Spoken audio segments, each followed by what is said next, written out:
태도와 우리의 가치관을 변화시키는 능력이 되도록 하나님 아버지, 오늘도 우리 가운데 말씀의 은혜를 부어 주시옵소서. 모든 것 주님께 맡겨드리며 살아계신 예수님의 이름으로 기도드리옵나이다. 아멘. 오늘 우리가 읽은 이 본문의 말씀은 늘 의인 10명에 초점이 맞추어져 있고, 그 10명의 의인에 대해서 항상 우리가 묵상을 합니다.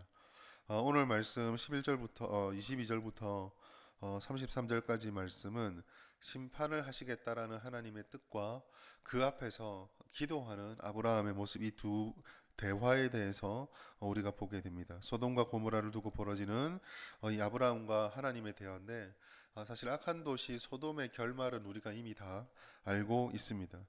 그 악한 도시는 불을 받아서 결국 다 망하게 되고 말지요. 그러나 아브라함은 이 소돔과 고모라가 괜찮다가 아니라 그 악한 도시라고 할지라도 존재할지도 모를 의인들이 함께 아무런 은혜와 돌봄을 받지 못하고 무너지는 게 과연 맞는 것인가를 질문하며 하나님과 대화를 합니다.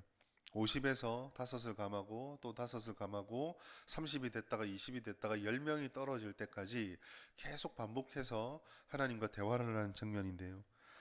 이것을 그냥 현실적으로 보자면 의인 10명의 존재가 될 때까지 세상이 가지고 있는 이 연약함과 악함들을 우리는 생각해 볼 수 있습니다.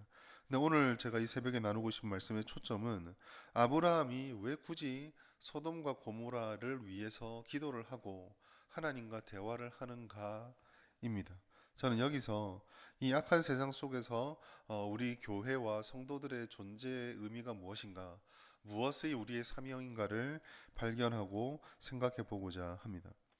흔히 우리가 악한 세상은 하나님의 말씀과 하나님의 다스리심과 벗어나 있고 대척점에 있다고 생각을 해서 어느 정도 우리 마음속에 좀 선을 그어 놓는 그런 모습들이 간혹 있는 것 같아요. 그렇지만 이 세상이 악하다라는 것은 뭐 새삼스럽거나 다른 것이 아니라 타락한 이후에 이 땅의 본질이라고 할 수 있습니다. 문제는 그러면 세상이 이렇게 악하고 하나님을 대적하기 때문에 우리 교회와 성도들은 이 세상을 저주하고 무관심하고 그들은 망하든 말든 아무 관심이 없으면 되는가입니다.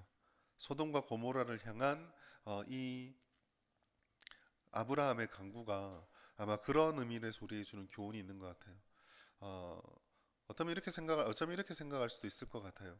그 소돔과 고모라를 향해서 롯이 갔기 때문에 조카를 살리려고 그런 말을 한 것이 아닐까라고 생각할 수 있습니다. 그러나 또다시 질문을 던져볼 것은, 그러면 하나님, 우리 조카 롯이 거기 있는데 롯을 살려주십시오라고 기도하면 되지, 왜 소돔과 고모라에게 선한 사람 의인을 물었을까를 생각해 보게 됩니다. 저는 그렇게 생각해요. 우리가 의인을 위한 간구란 이 아브라함의 간구는 단지 착한 사람 살려야 된다에 초점이 맞춰준 것이 아니라 온 세상을 향한 하나님의 공의로우심이 어디에 있는가를 묻고 있는 것입니다. 하나님께서 징벌하고 처벌을 하시지만 그 징벌과 처벌이 의인에게까지 동일하게 그냥 무관심하게 귀찮으니까 한 번에 그냥 다 라고 하는 것이 과연 하나님의 의로우심입니까? 주님의 뜻이 이 세상에 온전히 드러나는 것입니까?를 묻고 있는 거죠. 그리고 저는 여기서 교회와 하나님의 백성들의 존재의 목적은 아무리 악한 세상 속에 우리가 살아가지만 그들을 저주하고 선을 끊고 버려두는 것에 있는 것이 아니라 그 속에서 주님이 일으키고자 하는 하나님의 뜻을 묻고 실천하고 살아가는 것이다 라고 생각을 합니다. 조금 더 엄밀하게 말하면 우리가 교회의 본질적 사명을 선교라고 했을 때 그 선교는 결국 하나님을 모르는 어둠에 있는 대상들을 향해서 가는 것이거든요. 쉽게 말해 아브라함이 교회고 소돔과 고모라가 선교지라고 한다면은 아브라함은 소돔과 고모라에서 우리 쪽으로 와라 라고 하는 사람이 아니라 소돔과 고모라를 향해서 가서 거기서 건져내야 하는 사명, 그것을 품고 기도해야 되는 사명이 있다라는 것이죠. 하나님의 뜻을 변경하고 나의 의도를 관철시키는 것이 아닙니다. 아브라함의 기도를 보시면 두 가지 특징을 발견할 수 있는데, 첫 번째가 의인 50명, 40명, 30명, 20명, 10명을 계속 묻는 의도는 그 10명에 대한 생각 이전에 의인을 함께 멸하게 되면 하나님의 의로우심과 선하심이 훼손당한다. 즉 하나님의 의로우심과 선하심에 관심이 모아지고 있다라는 거죠. 하나님은 당연히 실수하지 않지만 그럼에도 불구하고 우리 교회와 성도들이 살아가는 그 현실 속에서 하나님의 의로우심이 어떻게 드러나게 되는가, 하나님의 공의로움이 과연 어디에 있는가를 물으면서 늘 기도해야 한다라는 것입니다. 오늘날 우리가 살아가는 이 세상도, 우리가 살아가는 이 나라도 굉장히 많이 어두워져 있고 힘들어져 있고 세속화되어져 있습니다.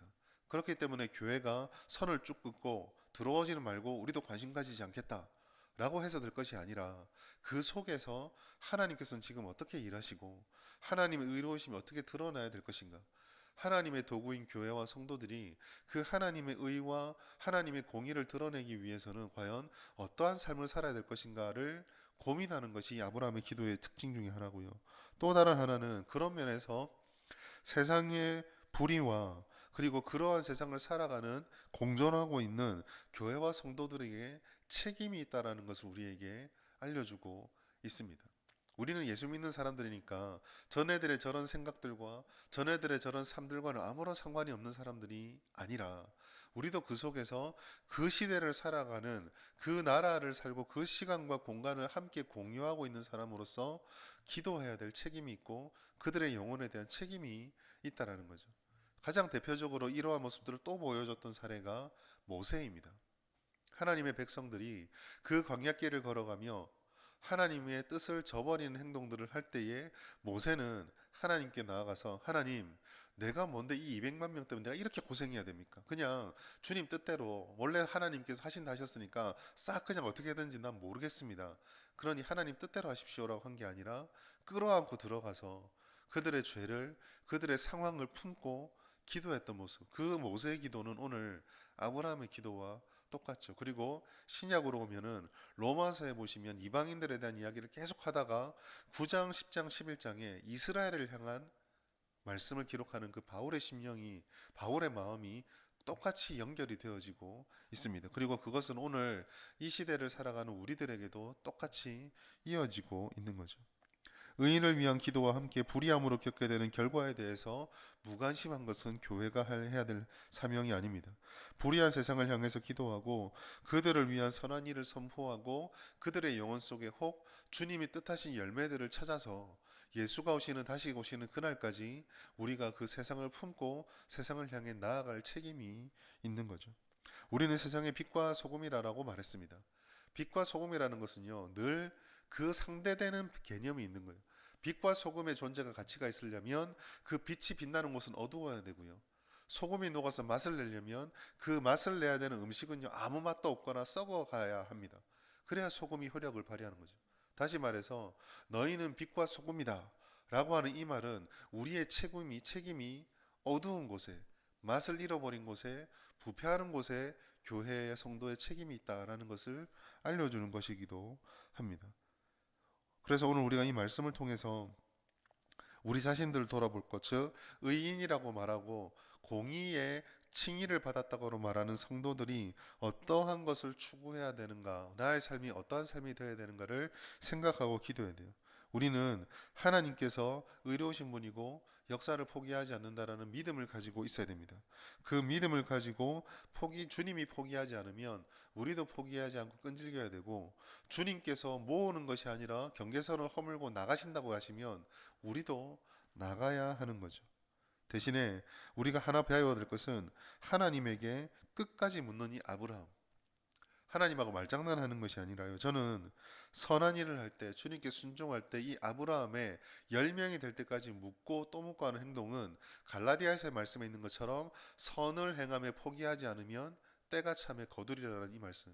즉 포기하지 않는 우리의 삶. 세상이 아무리 악해져 가고 우리가 아무리 사랑을 하고 아무리 우리가 그곳에서 교회로서 성도로서 살아가려고 발버둥 쳐도 도무지 변화가 없어서 이걸 언제까지 해야 될까? 계속 하는 게 맞을까라는 생각이 들 때에 아브라함의 이 반복되는 기도, 포기하지 않고 때가 차서 거둘 때까지 계속 주님께 기도하는, 그렇게 살아가는 우리의 삶의 태도가 있어야 되는구나를 생각하게 됩니다. 그래서 오늘 말씀을 통해서 우리가 기도해야 될 것 두 가지는 우리를 복의 통로와 빛과 소금의 사명을 감당하라고 세우신 하나님을 따라서 이 세상을 향한 우리의 책임 또 우리의 사명들을 늘 깨닫고 주님이 포기하지 않으면 우리도 포기하지 않게 해달라고, 사명을 깨닫는 신앙, 그것을 살아내는 신앙, 그리고 포기하지 않는 믿음의 삶, 빛과 소금의 삶을 살아가게 해달라고 기도해야 되겠습니다. 오늘 이렇게 기도하시고 특별히 오늘 주일 예배를 통해서 주님이 주시는 이 은혜를 충전하여서 이 세상 속에서 하나님의 뜻을 온전히 이루어가는 우리 모든 성도들과 우리 교회가 되기를 예수님의 이름으로 축복합니다. 말씀을 놓고 기도하겠습니다. 하나님, 소돔과 고모라를 향해서 하나님의 뜻을 물으며 기도했던 아브라함을 보며 세상을 향한 우리의 사명이 무엇인지를 깨닫습니다. 악한 이 세상 속에서 하나님의 공의와 사랑을 기억하며 우리의 책임을 다해야 함을 알려주신 아브라함처럼 우리가 이 세상에서 복의 통로, 빛과 소금의 사명을 잘 감당하는 성도와 교회가 되게 하시고 이 타락한 세상에서 비록 그것을 몰라준다 할지라도 포기하지 않고 끝까지 주님 앞에 나아가는 우리의 믿음이 되게 하여 주시옵소서. 말씀을 놓고 기도해 주시고요. 오늘 주일 예배를 위해서 기도하겠습니다. 하나님께서 오늘 예배를 통하여 홀로 영광 받아 주시고 예배 가운데 우리에게 주시는 주님의 은혜를 예배의 모든 순서마다 특별히 주님의 말씀을 통해서 우리가 깨닫고 마음의 변화를 입어 삶이 변화되는 역사가 있게 하여 주옵소서. 주일 예배를 섬기는 모든 손길들, 예배 순서를 맡아 섬기는 이들과 또 여러 봉사의 모습들, 그리고 주일학교 교사들, 하나님 주차로 또 주방으로 섬기는 모든 이들에게 하나님의 은혜를 부어주시고 찾아오는 모든 성도들이 하나님의 은혜로 충전받게 하여 주시옵소서. 오늘 주일 예배를 위해 기도해 주시고 마지막으로 각자 기도 제목으로 기도하신 후에 안녕히 기가하시겠습니다. 주의 이름 한번 부르고 합심하여 기도합니다.